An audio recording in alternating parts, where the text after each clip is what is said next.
කඳවුරු ගත කරලා තියෙනවා. දැනට අධි අවදානම් කලාපයක් හැටියට අපි දෙතින් යන දාලා කරලා තියෙන්නේ පවුල් 56ක් ඉන්නවා ජනාධිපතිතුමනි. මේ ඔක්කොම එතනද? ඔව්.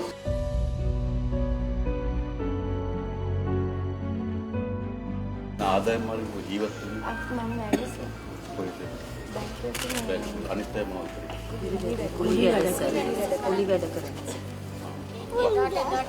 එදාට වැඩ කරන එක තමයි. අපේ තියෙන එකම සැලසුම ඉඩමක් ලබා ගැනීම තමයි. ඒකේ ආපෝ පදිංචිලා යන්න බෑ එතන. යන්න බෑනේ. ඔව්. ස්ථීර විසඳුමක් හොයාගන්න ඕනේ නේද? ආයෙත් යනවා. ආයෙ වැස්සක් ආපුවාම එනවා. ඒක තේරුමක් නෑ නේද? දැන් අපි දිසාපොත්තුමේ කෙනෙක් ඉඩමක් හොයාගන්න පුළුවන් නේද? ඔව්. ඉඩම හොයාගත්තම අපි සල්ලි තවන්න එතන ගෙවල් ටික හදාගන්න. මට කියන්නකෝ අවශ්‍ය ප්‍රමාණය. අපි ඒක ඉස්සරහා දෙන්න. අලුත් ගෙදරක යන්න බලාගෙන ඉන්නකොට. ඔව්. මේ ඉතින් කාලෙකට අපි දැකලා නැහැ. පාර තමයි අපිට වාසනාවට ලැබෙන්න පුළුවන්. පවුල් අපිස්පා ඉන්නවා. මෙච්චර කාලෙකට පවුල් තාවෙන මාසෙකට සැරයක් වැස්සක් යට වෙනවා. මේ සැරේ සම්පූර්ණ යට වෙනවා.